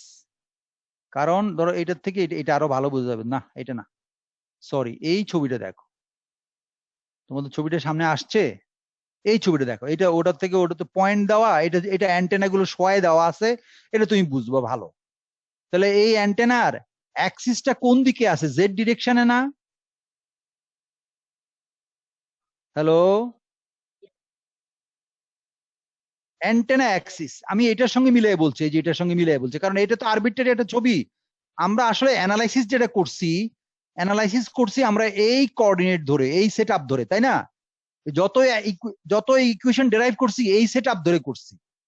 ফলে এখানে আমার অ্যান্টেনাটা রাখা আছে এইভাবে, অ্যান্টেনা অ্যাক্সিসটা হচ্ছে জেড অ্যাক্সিসে, বুঝাচ্ছে? থিটা থিটা অ্যাঙ্গেলটা, থিটা এখন ব্রড সাইড অ্যারে কোন দিকে হবে? যদি ইয়েটা রেডিয়েশন প্যাটার্নটা জেড অ্যাক্সিসের দিকে হয়, তাহলে সেটা হবে এন্ড ফায়ার, বুঝা যাচ্ছে? যদি যদি জেড অ্যাক্সিসের দিকে আমার রেডিয়েশনটা হয়, মেইন লোবটা থাকে, তাহলে সেটা হবে এন্ড ফায়ার।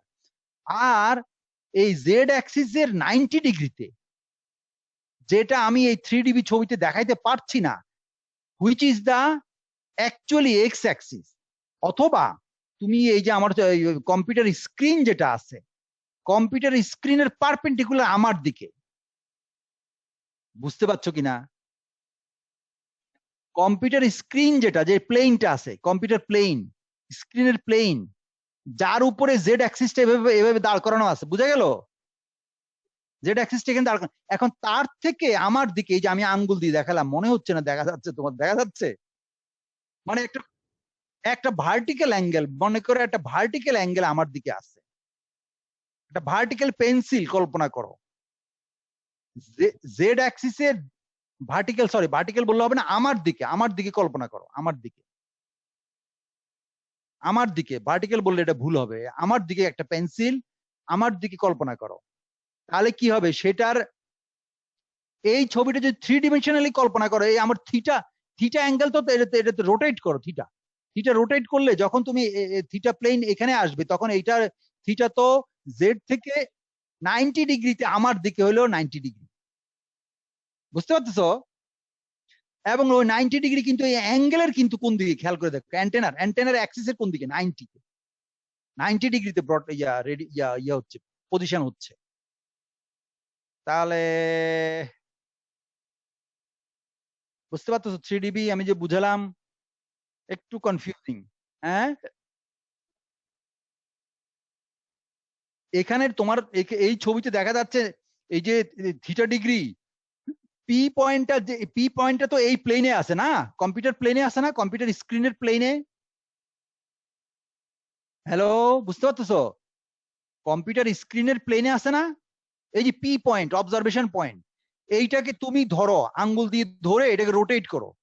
কিভাবে রোটেট করবে? আমার দিকে আনতে থাকো, আমার দিকে আনতে থাকো, মানে এটাকে ঘুরেয়া 5 ডিগ্রি ঘুরাও। এটা 3 ডিমেনশনাল ছবি, তো এটা 2 ডিমেনশনাল দেখাইছি।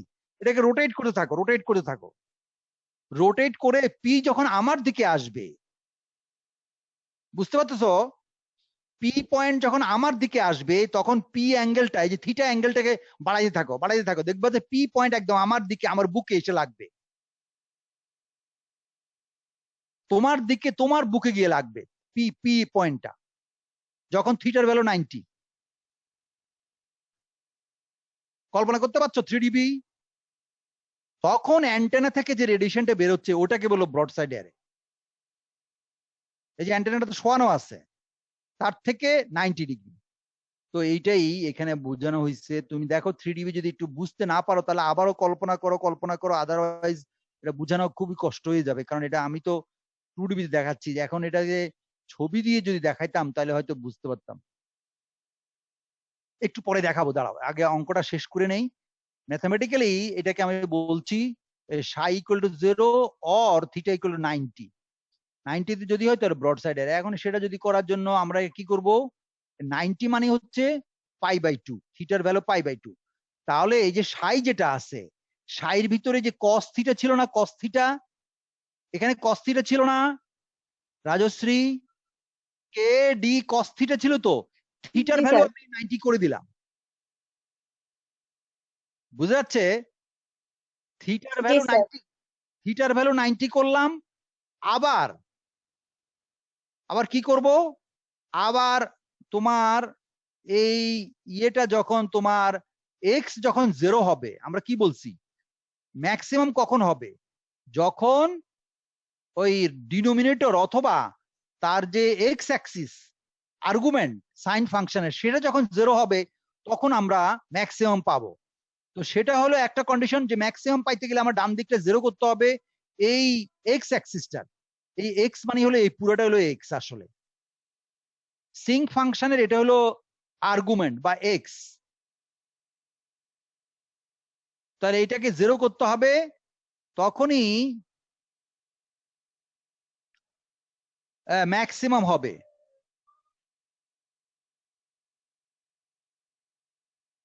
সেটা তার মানে দুটা কন্ডিশন, একটা হলো থিটাকে 90 ডিগ্রি করতে হবে, আর এই পুরো ফেজ বা এক্স অ্যাক্সিসটাকে 0 করতে হবে। এই হলো পুরো অ্যাক্সিসটাকে 0 করার অর্থ হচ্ছে মেইন বিম খুঁজতেছো, আর কোন দিকে মেইন বিমটা, সেটা হলো থিটাকে 90 করা মানে হচ্ছে ওই দিকটাতে হতে হবে। বুঝা গেল কিনা দেখো তানিম? দুটা কন্ডিশন কিন্তু, একটা একটা হলো এক্স অ্যাক্সিস 0 করতে হবে। আবার বুঝতে যাই, এই যে এক্স 0 করতে হবে, এক্স 0 করা মানে হচ্ছে আমরা মেইন বিমটা খুঁজতেছি, মেইন বিম খুঁজতেছি, যে আমার মেইন বিমটা এই ডিরেকশনে, এইখানে হবে মেইন বিম। তাহলে আমরা এক্স 0 করব এবং তখন আমরা মেইন বিম পাবো। আচ্ছা, এটা গেল এক কন্ডিশন। এখন মেইন বিম কোন অ্যাঙ্গেলে, জন্য আমাকে থিটা ইকুয়াল টু π/2 যদি বসাও, মিন্স 90 যদি বসাও, তাহলে ব্রড সাইড পাবো। বুঝতে পারতেছো? এই তাহলে এখানে দুটো কন্ডিশন, থিটার ভ্যালু 90 করতে হবে, তাহলে থিটাটা আছে কোথায়, কসের ভিতরে, কসের আর্গুমেন্ট হলো থিটা। আর আরে দেখি দেখি দেখি দেখি দেখি তোমার কথা দেখি যে তা যে সত্য হয়। এন্ড ফায়ারে চলে যাও, এন্ড ফায়ারে দেখো, এই যে দেখো থিটা ইকুয়াল টু 0। বুঝে গেছো তানিম, তুমি বুঝে গেছো, বুঝতে পারছো? এই তো হ্যাঁ বুঝছো এবার, এই দেখো থিটা ইকুয়াল টু 0, 0তে এন্ড ফায়ার পেয়ে যাচ্ছে। কিন্তু এন্ড ফায়ারের মানে আমি এন্ড ফায়ারে থিটা ইকুয়াল টু 0, কিন্তু ওখানেও আমি কিন্তু ম্যাক্সিমাম বিম চাই, সেই জন্য সাইকে 0 করতে হবে। দেখছো, সাইকে 0 করতে হবে মানে এক্স, হ্যাঁ মানে এক্স, রাইট। আমার কিন্তু এক্স অ্যাক্সিস, এক্স কিন্তু যে এক্স, এক্স যে এক্স অ্যাক্সিস যেটা সিঙ্ক ফাংশনের, এটাকে 0 ফিক্স রাখবো, এটাকে 0 ফিক্স রাখবো। কিন্তু কোন অ্যাঙ্গেলে এই ম্যাক্সিমামটা আমরা পাইতে চাই, সেটা কিন্তু থিটাকে ভ্যারি করে করে পাবো। একবার π/2 তে, আবার হলো থিটা ইকুয়াল টু 0 তে। π/2 তে যদি করি তাহলে সেটা হবে ব্রড সাইড বিম। আবার যদি থিটা ইকুয়াল টু 0 করি, যেটা আমার অ্যালং দা অ্যাক্সিসে চলে যাচ্ছে, ইয়ার কি বলে অ্যারে অ্যাক্সিসের দিকে, সেটা হলো এন্ড ফায়ার অ্যারে। বুঝা গেল? হ্যাঁ, এই তো কন্ডিশনটা বুঝতে পারলেই হলো যে আমার সাইকে 0 করতেই হবে, কারণ আমি ম্যাক্সিমাম বিমটা চাই ওই দিকে। কোন দিকে? Theta equal two 90। এই কন্ডিশনগুলি বসাইয়া দেখো, এই ইকুয়েশন থেকে বসাইলে দেখা যায় beta equal to 0। That means 33 equation থেকে দেখা যাচ্ছে যে the physical meaning of 33 is that all the antenna elements of an array must be fed with AC signals having same phase. আমি তোমাকে অ্যান্টেনা অ্যারে ডিজাইনের প্রথম দিকে বলছিলাম না, ফেজ সেমও হতে পারে, ডিফারেন্টও হতে পারে, বলি নাই? বলছিলাম যে যে ওই যে ইনপুট যে ইলেকট্রনিক বক্স যেটা আছে, যে ইলেকট্রনিক বক্স থেকে তুমি প্রত্যেকটা অ্যান্টেনাকে ইলেকট্রনিক কারেন্ট সাপ্লাই দাও, সেখানে এসি সিগন্যালটা, এসি কারেন্টের ফেজটা যদি সেম হয়, এই এখন বুঝা গেল যে তখন তুমি ব্রড সাইড অ্যারে পাবে। বুঝা গেল? আচ্ছা, এবার চলো তাহলে, এই তো বুঝা গেল। এখন এখান থেকে আর একটু কিছু আর্গম বার্গম বাইর করছি। এগুলো হচ্ছে যে ইয়েতে the array factor of equation 19 is expressed in dB. ওই ডিবি তে প্রকাশ করা হয়। সেটা কেন এখানে 20 লগ এটা নিলাম, 10 না নিয়ে 20 কেন নিলাম? কারণ অ্যারে ফ্যাক্টরটা ইটসেলফ বললাম না যে ইলেকট্রিক ফিল্ডের একটা কোএফিসিয়েন্ট। যদি এটাকে পাওয়ার করতে হয় তাহলে এটা স্কোয়ার করতে হবে, তাহলে পাওয়ার পাবে, তখন 10 লগ হবে। এটা কিন্তু অনেকে ভুল করে, এই জন্য আমি ইকুয়েশনে দিয়ে দিছি। ওই যে ইকুয়েশন তোমার এটা কেন দিছি, কারণ আমি তোমাকে প্রবলেম দেব। তো প্রবলেম দিলে তুমি যদি আবার নর্মালি ডেসিবেল করতে গেলে তো তোমরা ফর্মুলা মনে রাখো, 10 ডিবি অফ এইটা 10 ডিবি অফ লগ এত, তাই না? ওটা কিন্তু 10 ডিবি অফ এত, এটা কিন্তু পাওয়ারের ফর্মুলা, ফর পাওয়ার। বাট তখন ফিল্ড তোমাকে দেওয়া হবে, ফিল্ডের ম্যাগনিটিউড দেওয়া হবে, তখন কিন্তু 20 লগ অফ দি করতে হবে। বুঝতে পারছো এই ইকুয়েশনটা যে কি ইম্পর্টেন্ট? এবার বুঝতে পারছো 34 ইকুয়েশনটা? কারণ আমি তোমাকে বের করতে দিব প্রবলেম, তখন তোমাকে 20 লগ দিয়ে বের করতে হবে। অথবা নর্মালি আমি ডেসিবেল দিয়ে রাখবো, ডেসিবেল দিয়ে রাখলে এটাকে 10 টু দি পাওয়ার এই 20 দিয়ে করে এটাকে এনটি লগ করে বের করে আনতে হবে। বুঝতে পারছো রিয়েল ভ্যালুটা বের করতে? এই অ্যারে ফ্যাক্টর, নর্মাল অ্যারে ফ্যাক্টরের রিয়েল ভ্যালু বের করতে গেলে এই 20 দিয়ে ভাগ করে তারপরে এনটি লগ করে 10 টু দি পাওয়ার করে তারপরে তোমাকে রিয়েল ভ্যালুটা বের করতে হবে যে অ্যারে ফ্যাক্টর ভ্যালুটা এত। আমি যদি ডিবিতে দিয়ে রাখি, আবার যদি ডিবিতে ক্যালকুলেশন করতে হয় তাহলে যেন তোমার যেই দিকে ইচ্ছে দিকে যেতে পারো, এই জন্য আমি এই ফর্মুলাটা দিছি, এটা লাগবে তোমার। এখন দেখো এখানে আরেকটা লাইন লিখছি, for broad side radiation condition beta equal to 0 we have plotted equation 19 in dB for n equal to 10. ও এটা একটা প্লট দেখাইছি, এই 10টার জন্য আমি আঁকছি থিটা ইকুয়াল টু 0 টু পাই। এটা ভ্যারি করছি থিটা থেকে 0 থেকে পাই। ডি এর ভ্যালু মানে স্পেসিং ছিল ল্যামডা বাই 4। প্রত্যেকটা অ্যান্টেনা থেকে অ্যান্টেনার ডিফারেন্ট ছিল, স্পেসিং ছিল ল্যামডা বাই 4 এবং ল্যামডা বাই 2। দুটা আঁকছি মনে হয় ছবি এখানে, দেখি তো। হ্যাঁ, দুটা আছে, এ এবং বি। এ এবং বি স্পেসিং আমি একবার করছি ল্যামডা বাই 4, আবার করছি ল্যামডা বাই 2। ফিগার 8, 8 নম্বর ফিগার দেখাইছি। With the increase of spacing the main beam becomes more directive. এই কথাটা বোঝানোর জন্যই এখানে আসছি। কি দেখো, স্পেসিং ধরো এটা হলো ল্যামডা বাই 4, এক একটা অ্যান্টেনা থেকে এক একটা অ্যান্টেনার ল্যামডা বাই 4 ডিস্টেন্স স্পেসিং এ রাখা হয়েছে। আর এটা হলো সে 10টাই আছে, কিন্তু স্পেসিং কমাই দেওয়া হয়েছে, বাড়াই দেওয়া হয়েছে, সরি, ল্যামডা বাই 2 করলাম। একটা হচ্ছে ল্যামডা বাই 4, একটা ল্যামডা বাই 2। দেখি তো কোনটা কি। প্রথমটা হচ্ছে এ হচ্ছে ল্যামডা বাই 4 এর জন্য, বি হচ্ছে ল্যামডা বাই 2 এর জন্য। তার মানে ল্যামডা বাই 2 হচ্ছে স্পেসিং বাড়ানো হচ্ছে, আর ওটা হচ্ছে স্পেসিং কমানো হচ্ছে, কাছাকাছি। তাহলে কাছাকাছি রাখলে হয় কি, দেখো বিমটা ছড়ায় যাচ্ছে বেশি। মেজর লোবে যতটুকু পাওয়ার যাচ্ছে, মাইনর লোবেও কিন্তু অনেকগুলো পাওয়ার ছড়ায় যাচ্ছে। বুঝতে পারছো? আর যখন তুমি স্পেসিংটা একটু বাড়াও, তখন দেখা যায় মেইন লোবটা কিন্তু মোটামুটি ডমিনেন্ট হচ্ছে। বুঝতে যাচ্ছে? হ্যাঁ, কিন্তু খেয়াল করো প্রত্যেকটা রেডিয়েশনে কিন্তু থিটা ইকুয়াল টু 90 তে ম্যাক্সিমাম। খেয়াল করো ছবিতে দেখো, থিটা ইকুয়াল টু 90 তে ম্যাক্সিমাম না দুদিকেই? হ্যাঁ, তার মানে এটা ব্রড সাইড অ্যারে। আর দেখো এখানে তুমি এই রেডিয়েশন প্যাটার্ন এটা না বুঝাইলেও চলবে থিওরিতে, শুধু দেখো, খেয়াল করে দেখো, থিটা ইকুয়াল টু 0-তে ম্যাক্সিমাম, অথবা তার উল্টা দিকে থিটা ইকুয়াল টু 180-তে ম্যাক্সিমাম। আমি বলছিলাম না, মানে এই দিকে হোক আর ওই দিকে হোক, অ্যাক্সিস তো দুটো হইতে পারে না, অ্যান্টেনার অ্যাক্সিস দুটা না, একটা হলো এক্স ডিরেকশনে আর একটা হলো মাইনাস এক্স ডিরেকশনে। অ্যাক্সিস যখন তুমি বসাইবা তখন পজিটিভ দিকে হবে এক্স অ্যাক্সিস প্লাস, আর নেগেটিভ দিকে হবে মাইনাস এক্স। দেখো তুমি মাইনাস এক্স হলে 180 ডিগ্রি, আর যদি পজিটিভ হয় তাহলে থিটা ইকুয়াল টু 0 ডিগ্রি। দেখো দুই দিকেই কিন্তু এটা, ওই দেখো, আহার এটা দেখা যাচ্ছে না, না ছোট করব, হ্যাঁ এবার দেখো, এই দেখো, এটা হলো থিটা ইকুয়াল টু 0-তে মেইন লোবটা আছে, আর এটা 180-তে আছে। বুঝা গেল এন্ড ফায়ারটা কিরকম? এই যে, তো এন্ড ফায়ারের কন্ডিশনটা হচ্ছে এটা একই রকম। তুমি যদি একটু আগের মতো চিন্তা করো, তাহলে ওই যে থিটা ইকুয়াল টু 0 বসাইছি এবং সাই ইকুয়াল টু 0 বসাইছি। সাই ইকুয়াল টু 0 মানে হচ্ছে আমার মেইন লোব লাগবে কোন ডিরেকশনে, থিটা ইকুয়াল টু 0 ডিগ্রিতে, এবং সেটা বসায় টসায় দেখলাম বিটার ভ্যালু মাইনাস কেডি। তার মানে আগেরটা যদি সেম ফেজে দিতে হবে, এটা কিন্তু ফেজ ডিফারেন্স করতে হবে কতটুকু ভ্যালু, মাইনাস অফ এত। বুঝা গেল? তাহলে the physical meaning of 35 is the progressive phase of all antenna elements of an end fire array must be fed with AC signal having a phase difference equal to minus kd। যদি তুমি plus নাও তাহলে হলো হয়তো বা এটা leading হবে, অথবা minus নাও তাহলে ল্যাগিং হবে। বুঝা গেল এবার?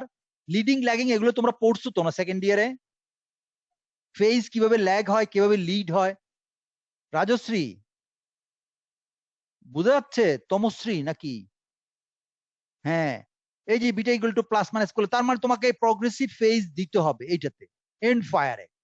এবং সেটা এরকম করে আমি এক্সাম্পল হিসেবে করে একটা এক্সাম্পল দেখাইছি, সেটা দেখাইলাম ছবি আকারে, এবং সেটা দেখা যাচ্ছে সত্যি, মানে এইখানে আমি আলাদা আলাদা ভাবে দেখাইছি, তুমি দুই দিকেও দেখাইতে পারো, বিমটা দুই অ্যাঙ্গেলে ম্যাক্সিমাম থাকতে পারে, তখন তোমার অন্যরকম ডেরিভেশন আসবে। এই এখন পোলারাইজেশন তো তোমার ওই অ্যারে ফ্যাক্টর যেদিকে হবে সেই দিকে। তো ধরো এই অ্যান্টেনা গুলো আমি সাজাইছি এইভাবে, মনে করো যে জেড অ্যাক্সিসটা উপরে ভার্টিক্যালি আছে প্লেন, এই যে কম্পিউটার স্ক্রিনের প্লেনে আছে জেড অ্যাক্সিস ভার্টিক্যালি, বুঝা গেল? আর অ্যান্টেনা গুলো আছে এইভাবে হরাইজন্টালি। তাহলে হরাইজন্টাল যদি হয়, এই পোলারাইজেশন স্টেটটা হরাইজন্টাল হবে।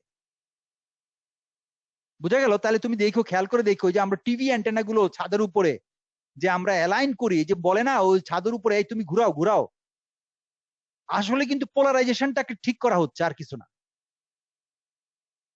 পোলারাইজেশন অ্যাজ ওয়েল অ্যাজ এটাকে কি বলে, ওই যে এন্ড ফায়ার ডিরেকশনটা ইয়া করা হয়, এন্ড ফায়ার ডিরেকশনেরটাকে খুঁজে বের করা হয়, আর কিছু না। যখন তুমি ওই কি বলে এটাকে, ওই টেলিভিশন অ্যান্টেনার এই যে রড অ্যান্টেনা গুলিকে যদি হরিজন্টালি রাখো, তার মানে হলো পোলারাইজেশন কিন্তু তোমার সিলেক্ট হয়ে গেল হরিজন্টালি। কারণ টেলিভিশন স্টেশন থেকে যে সিগন্যালটা পাঠানো হয় সেটা কিন্তু হরিজন্টাল পোলারাইজেশন, আর মোবাইল স্টেশনের থেকে যে সিগন্যালগুলো পাঠানো হয় মোবাইল হ্যান্ডসেট গুলির জন্য, সেগুলো কিন্তু ভার্টিক্যাল পোলারাইজেশন। এই ডিফারেন্সটা রাখা হয় অ্যাপ্লিকেশনের জন্য, যেন একটার সঙ্গে কনফিউজ না হয়ে যায়, একটা আরেকটাকে ডিস্টার্ব না করে। এই জন্য দেখবা এই একই অ্যান্টেনা, একই অ্যারে অ্যান্টেনা মোবাইলের জন্য যদি ইউজ করো, তাহলে অ্যান্টেনা গুলো কিন্তু ভার্টিক্যালি, অ্যারেটা কিন্তু ভার্টিক্যালি, অ্যান্টেনার অ্যাক্সিস কিন্তু সেমও থাকে, অ্যাক্সিস সেম থাকবে কিন্তু সাজানো হবে ভার্টিক্যালি। এবার আমি এটা ছেড়ে দিচ্ছি, আমার হাত দিয়ে বুঝাচ্ছি, তোমরা কি আমাকে দেখতে পাচ্ছ? দেখা যাচ্ছে আমার আঙ্গুলগুলি দেখা যাচ্ছে? আচ্ছা, মনে করো এটা অ্যারে, আঙ্গুলগুলি অ্যারে, এবং আমি হরাইজন্টালি রাখছি।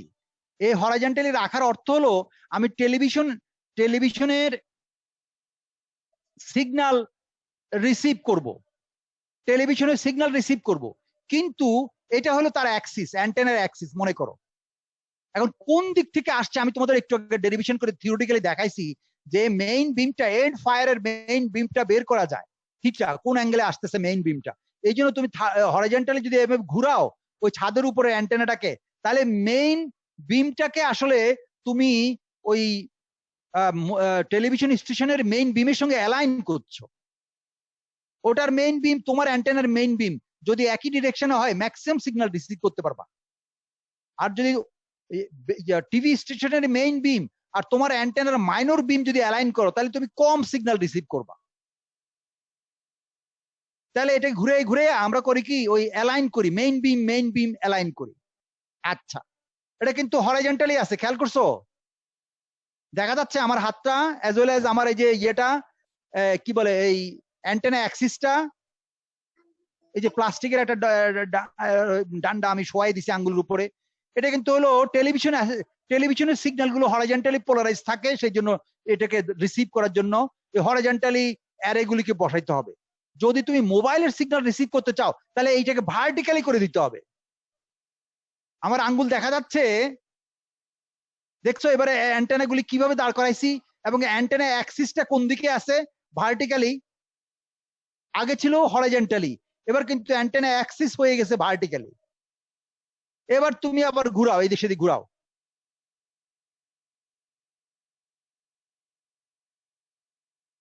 আচ্ছা,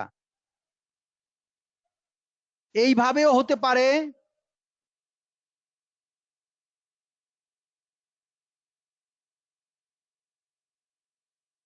এইভাবেও হতে পারে। অ্যারে অ্যাক্সেস আমাদের একটু আগে কিভাবে ছিল, এইভাবে ছিল না, এইভাবে ছিল। এটাকে তুমি, আমি এইভাবেও দেখাইছি,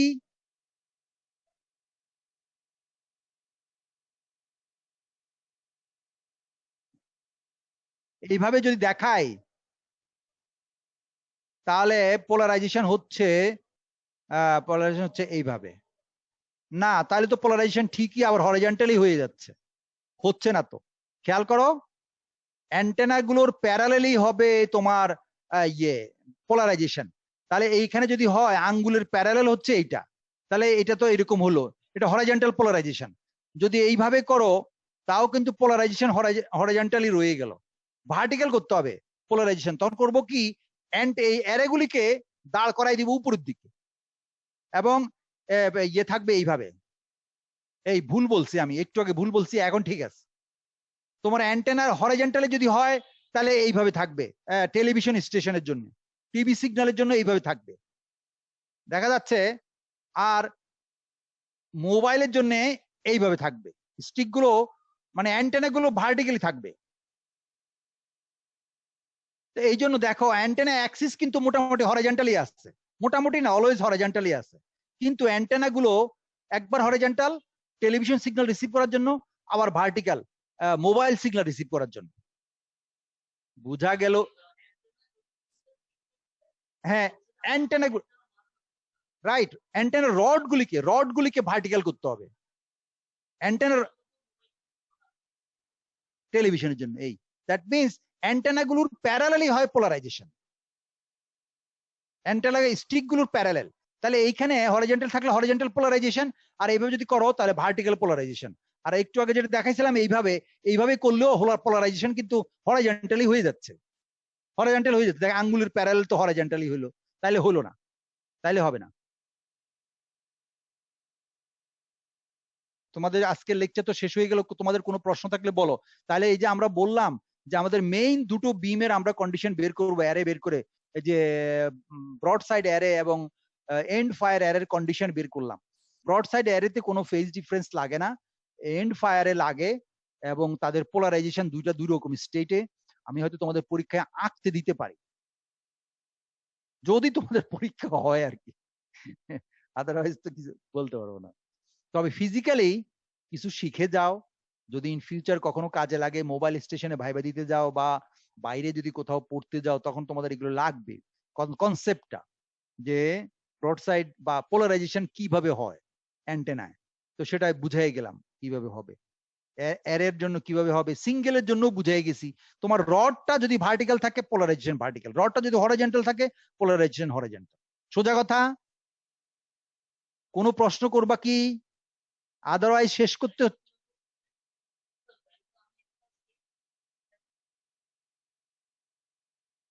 সেম রিসিভিং অ্যান্টেনা, মানে সেম বলতে কি বোঝাচ্ছ?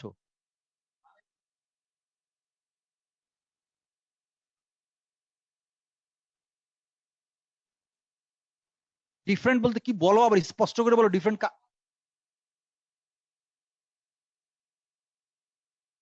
রাখলে পরে হ্যাঁ রাইট, করতে পারো যদি তোমার ফ্রিকোয়েন্সি মিলে, কারণ ফ্রিকোয়েন্সির সাথে স্টিক গুলো ছোট বড় হয়ে যাবে। কারণ ডাইপোলের লেংথ হচ্ছে λ/2, বলি নাই λ/2 বলি নাই, আমি বারবার তো বলে আসছি। হাফ ওয়েভ ল্যামডা বলি নাই সবসময়। তো হাফ ওয়েভ ল্যামডা যদি হয়, তাহলে ইন্টারন্যাশনাল টেলিকমিউনিকেশন ইউনিয়ন আমার মতো এত গাধা না। তারা করে কি, ওই টেলিভিশন ব্রডকাস্ট করে বিলো 500 মেগাহার্টজের নিচে, আর মোবাইল গুলো ট্রান্সমিট করে অ্যারাউন্ড 800 মেগার কাছাকাছি। বুঝতে পারতেছো তানিম ভদ্রলোক? তাহলে তোমার ফ্রিকোয়েন্সি চেঞ্জ মানে হচ্ছে λ/2, মানে স্টিকের লেন্থ চেঞ্জ হয়ে যাচ্ছে। স্টিকের লেন্থ চেঞ্জ হয়ে যাওয়া মানে একই অ্যান্টেনা তুমি যদি ঘুরাও একটা পাবে আর একটা পাবে না, কারণ এটাতে রেজোনেন্ট হয় নাই তো। বুঝতে পারতেছো? λ/2 তুমি বানাইতে হবে। এখন ওরা ইচ্ছা করে এটা ডিফার করে রাখছে, কারণ ইন্টারফেয়ার করবেই।